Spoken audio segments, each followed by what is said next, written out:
Hello guys, ಎಲ್ರಿಗೂ ನಮಸ್ಕಾರ. So welcome back to new recipe blog.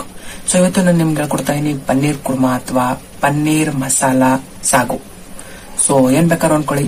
So tasty and super healthy. So ವಿಡಿಯೋಗೆ ಹೊಸಬ್ರಾಗಿದ್ರೆ ಅಥವಾ ಚಾನೆಲ್ಗೆ ಹೊಸಬ್ರಾಗಿದ್ರೆ ಸೊ ಸಬ್ಸ್ಕ್ರೈಬ್ ಆಗೋದನ್ನ ಮರಿಬೇಡಿ. ಸೊ ಇದೇ ತರ ಹೆಚ್ಚಿನ food recipe and healthy vlogs ಬರ್ತಾನೆ ಇರ್ತದೆ. ಸೊ ಬನ್ನಿ ಇನ್ನ ತಡ ಮಾಡದಲ್ಲೇ ಕಿಚನ್ಗೆ ಹೋಗಿ ವಿಡಿಯೋನ ಸ್ಟಾರ್ಟ್ ಮಾಡೋಣ. ಈ ಮಸಾಲಾ ಪನ್ನೀರ್ ಕುರ್ಮಾ ಅಥವಾ ಸಾಗು ಮಾಡೋದಕ್ಕೆ ಬೇಕಾಗಿರೋ ಸಾಮಗ್ರಿಗಳನ್ನ ಕ್ವಿಕ್ ಆಗಿ ನೋಡ್ಕೊಂಬಿಡೋಣ. ಸೊ ಈರುಳ್ಳಿ, ಟೊಮೊಟೊ, ಮೆಣಸಿನ್ಕಾಯಿ, ಕರಿಬೇವು, ಬೆಳ್ಳುಳ್ಳಿ, ಶುಂಠಿ, ಆಮೇಲೆ ಅಚ್ಕಾರದ ಪುಡಿ, ಅರಿಶಿನ, ಉಪ್ಪು. ಸೊ ಕ್ವಾಂಟಿಟಿ ಎಷ್ಟು ಬೇಕು ಅಂತ ಮಾಡುವ ವಿಧಾನದಲ್ಲಿ ಡೀಟೇಲ್ ಆಗಿ ಹೇಳ್ತೀನಿ. ಆಮೇಲೆ ಮೊಸರು, ಆಮೇಲೆ ಎಣ್ಣೆ, ಆಮೇಲೆ ಪಲಾವ್ ಎಲೆ, ಚಕ್ಕೆ, ಲವಂಗ, ಕಸೂರಿ ಮೇಥಿ, ಆಮೇಲೆ ಮೇಯ್ನು ಇಂಗ್ರೀಡಿಯೆಂಟು ಯಾವ್ದು ಹೇಳಿ, ಪನ್ನೀರು. ಸೊ ಯಾವ ಬ್ರ್ಯಾಂಡ್ ಆದರೂ ನಡೆಯುತ್ತೆ. ಒಂದು 200 ಗ್ರಾಮ್ಸ್. ಆಮೇಲೆ ಜೀರಿಗೆ ಪುಡಿ, ಗರಂ ಮಸಾಲ, ಬಟಾಣಿ, ಲಾಸ್ಟ್ ಗಸಗಸೆ. ಸೊ ಇಷ್ಟು ಸಾಮಗ್ರಿಗಳು ಬೇಕು. ಸೊ ಬನ್ನಿ ಮಾಡುವ ವಿಧಾನನ ನೋಡೋಣ. ಸೊ ಮೊದಲಿಗೆ ಒಂದು ಬಾಂಡ್ಲಿ ತಗೊಂಡು ಸೊ ಅದಕ್ಕೆ ಒಂದು 5 ರಿಂದ 6 ಟೇಬಲ್ ಸ್ಪೂನ್ ಎಣ್ಣೆ ಒಂದು ಸ್ವಲ್ಪ ಕಾದ್ಮೇಲೆ 1 2 ರಿಂದ 3 ಮೆಣಸಿನ್ಕಾಯಿ. ಸೊ ಅರ್ಧ ಕಟ್ ಮಾಡ್ಕೊಂಡು ಹಾಕಲ್ರಿ. ಸೊ ಮಿಕ್ಸಿಗೆ ಹಾಕೊಂಡಾಗ ಈಸಿ ಆಗುತ್ತೆ ರುಬ್ಬೋದಕ್ಕೆ. ಆಮೇಲೆ ಶುಂಠಿ ಒಂದು 1/4 ಇಂಚು ಉದ್ದುದ ಹಚ್ಕೊಂಡಿರೋದು. ಆಮೇಲೆ ಬೆಳ್ಳುಳ್ಳಿ ಒಂದು 5 ರಿಂದ 6 ಪಾಯಿ. ಸೊ ಜಾಸ್ತಿ ಹಾಕೊಂಡ್ರು ನಡೆಯುತ್ತೆ, ಹೆಲ್ತಿಗೆ ಒಳ್ಳೇದು. ಸೊ ಇಷ್ಟು ಹಾಕೊಂಡು ಒಂದು ಸ್ವಲ್ಪ ಕೈ ಆಡಿಸಿದ್ಮೇಲೆ ನಮ್ಮ ಈರುಳ್ಳಿ. ಸೊ ಈರುಳ್ಳಿ ಒಂದು ಗಡ್ಡೆ ತೊಗೊಂಡಿದ್ದೀವಿ. ಸೊ ಉದ್ದುದ ಹಚ್ಕೊಂಡಿದ್ದೀವಿ, ತೊಂದರೆ ಇಲ್ಲ, ಹೆಂಗೆ ಹಚ್ಕೊಂಡ್ರು ನಡೆಯುತ್ತೆ. ಮಿಕ್ಸಿಗೆ ಹಾಕ್ತೀವಲ್ಲ ನೈಸಾಗಿ ಆಗೋಗುತ್ತೆ. ಸೊ ಈರುಳ್ಳಿ ಹಾಕೊಂಡ್ಮೇಲೆ ಒಂದು ಸ್ವಲ್ಪ ಕೆಂಪುಗೆ ರೋಸ್ಟ್ ಆಗೋವರೆಗೂ ಫ್ರೈ ಮಾಡ್ಕೊಳ್ಳೋಣ ಬನ್ನಿ. ಸೊ ಚಾನೆಲ್ಗೆ ಹೊಸಬ್ರಾಗಿದ್ರೆ ಸಬ್ಸ್ಕ್ರೈಬ್ ಆಗೋದನ್ನ ನೀವು ಮರಿಲೇಬಾರ್ದು. ಸೊ ಇದೇ ಥರ healthy and tasty content daily ಅಲ್ಲ, ಸೊ ವೀಕ್ಲಿ 2-3 ವಿಡಿಯೋಸ್ ಬರ್ತಾನೆ ಇರ್ತವೆ. ಸೊ ನೀವು ಮಾಡಬೇಕಾಗಿರೋದಿಷ್ಟೇ, ಸಬ್ಸ್ಕ್ರೈಬ್ ಆಗಿ, ಹಾಗೆ ನಿಮ್ಮ ಸ್ನೇಹಿತರ ಜೊತೆಗೂ ಶೇರ್ ಮಾಡಿ. ಸೊ ಈರುಳ್ಳಿ ಒಂದು ಸ್ವಲ್ಪ ಫ್ರೈ ಆದಮೇಲೆ ಕರಿಬೇವು ಹಾಕೊಂಡು ಆಮೇಲೆ 1 ಗಡ್ಡೆ ಟೊಮೊಟೊ. ಸೊ ಟೊಮೊಟೊ, ಈರುಳ್ಳಿ, ಮೆಣಸಿನ್ಕಾಯಿ, ಶುಂಠಿ, ಬೆಳ್ಳುಳ್ಳಿ, ಸೊ ಇಷ್ಟು ಹಾಕೊಂಡು ರುಬ್ಬಿದ್ರೆ ಟೇಸ್ಟೇ ಬೇರೆ. ಸೊ ಈ ಪನ್ನೀರ್ ಕುರ್ಮಾ ಅಥವಾ ಮಸಾಲಾ ಪನ್ನೀರ್ ಸಾಗುಗೆ ಸೊ ಮೈನು ಮಸಾಲಾನೇ ಇದೆ. ಸೊ ಇಷ್ಟು ಹಾಕೊಂಡ್ಮೇಲೆ ಲಾಸ್ಟ್ ಗಸಗಸೆ ಹಾಕೊಂಡು ಸ್ವಲ್ಪ ಕೈ ಆಡಿಸಿ ಸ್ವಲ್ಪ ತಣ್ಣಗಾಗೋದಕ್ಕೆ ಬಿಡೋಣ. ಸೊ ಯಾಕಂದರೆ ಮಿಕ್ಸಿಗೆ ಹೋಗ್ಬಿಡ್ತವೆ ಬಿಸಿ ಬಿಸಿ ಹಂಗೆ ಹಾಕ್ಬಿಟ್ರೆ. ಸೊ ಒಂದು ಸ್ವಲ್ಪ ತಣ್ಣಗಾದ್ಮೇಲೆ ಒಂದು ಜಾರ್ ತಗೊಂಡು ಇಷ್ಟು ಐಟಮ್ ಹಾಕ್ಕೊಂಡು ಬನ್ನಿ ರುಬ್ಕೊಂಡು ಬರೋಣ. ಸೊ ತೀರಾ ನೈಸಾಗಿ ಏನು ರುಬ್ಬೇಡ್ರಿ, ಸ್ವಲ್ಪ ಸಾಫ್ಟಾಗಿ ತರಿಯಾಗಿ ರುಬ್ಕೊಳ್ಳಿ ಸಾಕು. ಸೊ ನಮ್ಮ ಮಸಾಲೆನೂ ರೆಡಿ ಆಯಿತು. ನೆಕ್ಸ್ಟ್ ಏನು ಮಾಡೋಣ ಅಂದರೆ ನಮ್ಮ ಪನ್ನೀರ್ಗೆ ಒಂದು ಸ್ವಲ್ಪ ಮಸಾಲೆನ ಆ್ಯಡ್ ಮಾಡ್ಕೊಳ್ಳೋಣ. ಸೊ ಈ ಥರ ಕ್ಯೂಬ್ಸ್ ಟೈಪ್ ಆದರೂ ಹಚ್ಕೊಳ್ರಿ, ನಿಮಗೆ ಹೆಂಗೆ ಬೇಕೋ ಹಂಗೆ ಹಚ್ಕೊಳ್ರಿ, ತೊಂದರೆ ಇಲ್ಲ. ಸೊ ಅದಕ್ಕೆ ಒಂದು ಬಾಣಲೆ ತಗೊಂಡು ಒಂದು 1 ಟೇಬಲ್ ಸ್ಪೂನ್ ಅಷ್ಟು ಎಣ್ಣೆ, ಆಮೇಲೆ ಅಚ್ಕಾರದ ಪುಡಿ ಒಂದು ಅರ್ಧ ಇಂದ 1 ಟೇಬಲ್ ಸ್ಪೂನು, ಆಮೇಲೆ ಏನು ಹಾಕಬೇಕು ನಮ್ಮ ಅರಿಶಿನ. ಸೊ ಅರಿಶಿನ ಒಂದು 1/4 ಟೇಬಲ್ ಸ್ಪೂನ್ ಸಾಕು, ಜಾಸ್ತಿ ಬೇಡ. ಆಮೇಲೆ ಈ ಪನ್ನೀರು. ಸೊ ಪನ್ನೀರು ಹಾಕೋಕ್ಕಿಂತ ಮುಂಚೆ ಇನ್ನೊಂದು ಸ್ವಲ್ಪ ಮಸಾಲೆಗಳು ಹಾಕೊಂಬಿಡೋಣ. ಸೊ ಗರಂ ಮಸಾಲ ಒಂದು ಅರ್ಧ ಟೇಬಲ್ ಸ್ಪೂನು, ಆಮೇಲೆ ಜೀರಿಗೆ ಪುಡಿ ಒಂದು ಅರ್ಧ ಟೇಬಲ್ ಸ್ಪೂನು.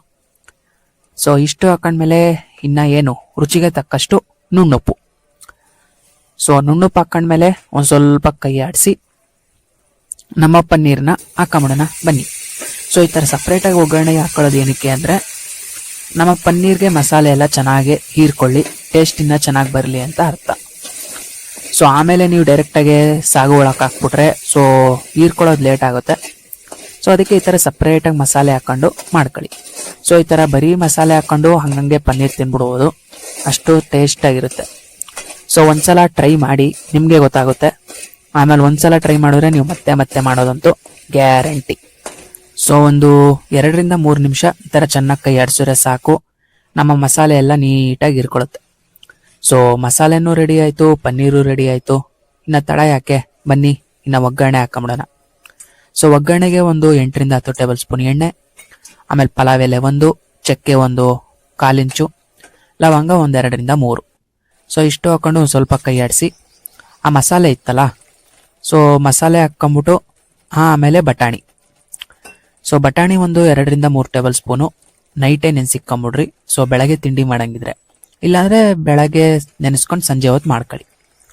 ಸೊ ಇಷ್ಟು ಹಾಕೊಂಡ್ಮೇಲೆ ಒಂದು ಸ್ವಲ್ಪ ಚೆನ್ನಾಗಿ ಕುದಿ ಬಂದಮೇಲೆ ನಮ್ಮ ಮೊಸರು ಒಂದು 2 ಸೌಟಷ್ಟು. ಸೊ ಜಾಸ್ತಿ ಏನು ಬೇಕಾಗಲ್ಲ, ಸ್ವಲ್ಪ ಸಾಕು. ಸೊ ಇಷ್ಟು ಹಾಕೊಂಡು ಒಂದು ಸ್ವಲ್ಪ ಚೆನ್ನಾಗಿ ಕುದಿ ಬರಲಿ, ಬನ್ನಿ ಕುದಿಸ್ಕೊಂಬರೋಣ.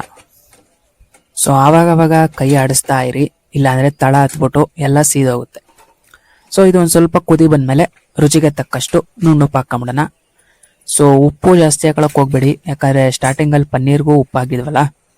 ಸೊ ಲೈಟಾಗಿ ಹಾಕೊಳ್ಳಿ, ಆಮೇಲೆ ಬೇಕಾದ್ರೆ ಇನ್ನೂ ತೀರಾ ಕಡಿಮೆ ಅನ್ನಿಸ್ತು ಅಂದರೆ ಉಪ್ಪನ್ನ ಆ್ಯಡ್ ಮಾಡ್ಕೊಂಡ್ರು ನಡೆಯುತ್ತೆ. ಸೊ ಉಪ್ಪು ಆ್ಯಡ್ ಮಾಡಿದಾಯ್ತು, ಇನ್ನೊಂದು ಸ್ವಲ್ಪ ಕುದಿ ಬಂದರೆ ನೆಕ್ಸ್ಟ್ ಏನು ಮಾಡಬೇಕು ಅಂತ ಹೇಳ್ತೀನಿ, ವಿಡಿಯೋನ ಕೊನೆ ತನಕ ನೋಡಿ. ಸೊ ನಿಮಗೆ ಯಾವ್ದಾದ್ರು ರೆಸಿಪಿ ವ್ಲಾಗ್ ಬೇಕು ಅಂದರೆ ಸೊ ಮರಿದಲ್ಲೇ ಕಮೆಂಟ್ ಹಾಕಿ, ಅದ್ರ ಮೇಲೆ ಆದಷ್ಟು ಬೇಗ ವೀಡಿಯೋಸ್ ಬರ್ತವೆ. ಸೊ ಇದೆಲ್ಲ ಮಸಾಲೆನ ಚೆನ್ನಾಗಿ ಕುದಿಸ್ಕೊಂಡ್ಮೇಲೆ ನಾವು ಪನ್ನೀರ್ನ ಸಪ್ರೇಟಾಗಿ ಬೇಯಿಸ್ಕೊಂಡಿದ್ವಲ್ಲ, ಸೊ ಆ ಪನ್ನೀರ್ನ ಹಾಕ್ಕೊಂಬಿಡೋದು. ಸೊ ಪನ್ನೀರ್ ಹಾಕ್ಕೊಂಡು ಒಂದು 5 ನಿಮಿಷ ಕುದಿಸಿದ್ರೆ ನಮ್ಮ ಪನ್ನೀರ್ ಮಸಾಲ ಕುರ್ಮಾ ಅಥವಾ ಮಸಾಲ ಸಾಗು ಪನ್ನೀರ್, ಸೊ ಯಾಕೆ ಬೇಕಾದ್ರೂ ಕರಿಬೋದು, ಸೊ ರೆಡಿ ಆಗೋಗುತ್ತೆ. ಸೊ ಇದು ಮಾಡೋದಕ್ಕೇನು ಜಾಸ್ತಿ ಟೈಮಿಂಗ್ಸ್ ಏನು ಬೇಕಾಗಲ್ಲ. ಸೊ ಒಂದು ಅರ್ಧದಿಂದ 3/4 ಗಂಟೆ ಸಾಕು. ಸೊ ಇದು ಪೂರಿಗೂ ಬೆಸ್ಟ್ ಕಾಂಬಿನೇಷನ್ನು, ಅಥವಾ ಚಪಾತಿಗಾದರೂ ಹಾಕ್ಕೊಳ್ರಿ, ಇಲ್ಲ ಅಕ್ಕಿ ರೊಟ್ಟಿ ಎಲ್ಲ ಮೆತ್ತನ್ ರೊಟ್ಟಿ. ಸೊ ಎಲ್ಲದಕ್ಕೂ ಒಳ್ಳೆ ಕಾಂಬಿನೇಷನ್ ಕೊಡುತ್ತೆ ಇದು. ಸೊ ನೀವು ಒಂದ್ಸಲ ಟ್ರೈ ಮಾಡಿ, ಹಾಗೆ ನಿಮ್ಮ ಸ್ನೇಹಿತರ ಜೊತೆಗೂ ಶೇರ್ ಮಾಡಿ, ಅವರು ಒಂದ್ಸಲ ಈ ಪನ್ನೀರ್ ಮಸಾಲ ಕುರ್ಮಾನ ಟ್ರೈ ಮಾಡಲಿ. ಸೊ ಚೆನ್ನಾಗಿ ಕುದಿ ಬಂದಮೇಲೆ ಲಾಸ್ಟ್ಗೆ ಕಸೂರಿ ಮೇಥಿ ಸೊ ಲೈಟಾಗಿ ಉದುರಿಸ್ಕೊಂಬಿಟ್ರೆ ಸಾಕು, ರೆಡಿ. ಸೊ ನೋಡ್ಬೋದು ಎಷ್ಟು ಚೆನ್ನಾಗಿ ರೆಡಿ ಆಗಿದೆ ಅಂತ.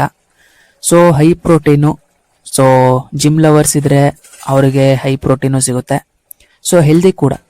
ಸೊ ಆದರೆ ನೀವು ಪನ್ನೀರ್ನ ನೋಡಿಕೊಂಡು ಕೊಂಡ್ಕೊಳ್ಳಿ ಅಷ್ಟೇ. ಸೊ ನೀವು ಒಂದ್ಸಲ ಟ್ರೈ ಮಾಡಿ, ಟ್ರೈ ಮಾಡಿದ್ಮೇಲೆ ಕಮೆಂಟ್ ಹಾಕಿ. ನೋಡಿದ್ರಲ್ಲ ಎಷ್ಟು ಸುಲಭವಾಗಿ ಈ ಪನ್ನೀರ್ ಸಾಗುನ ಮಾಡ್ಕೊಬಹುದು ಅಂತ. ಸೊ ಜಿಮ್ ಲವರ್ಸ್ಗೆ ಕೇಳಲೇಬೇಡ್ರಿ, ಬೆಸ್ಟ್ ರೆಸಿಪಿ. ಸೊ ವಿಡಿಯೋ ಇಷ್ಟ ಆಗಿದ್ರೆ ಲೈಕ್ ಮಾಡಿ, ಶೇರ್ ಮಾಡಿ, ಹಾಗೆ ಹೇಗೆ ಅನಿಸ್ತು ಅನ್ನೋದನ್ನ ಕಮೆಂಟ್ ಮಾಡಿ. ಸೊ ನಿಮ್ಮ ಸ್ನೇಹಿತರ ಜೊತೆಗೂ ಶೇರ್ ಮಾಡಿ, ಅವರು ಒಂದ್ಸಲ ಟ್ರೈ ಮಾಡ್ಲಿ. ಸೊ ಮತ್ತೆ ನೆಕ್ಸ್ಟ್ ರೆಸಿಪಿ ಬ್ಲಾಗ್ ಅಲ್ಲಿ ಭೇಟಿ ಆಗ್ತೀನಿ ಅಂತ ಹೇಳ್ತಾ ಧನ್ಯವಾದಗಳು.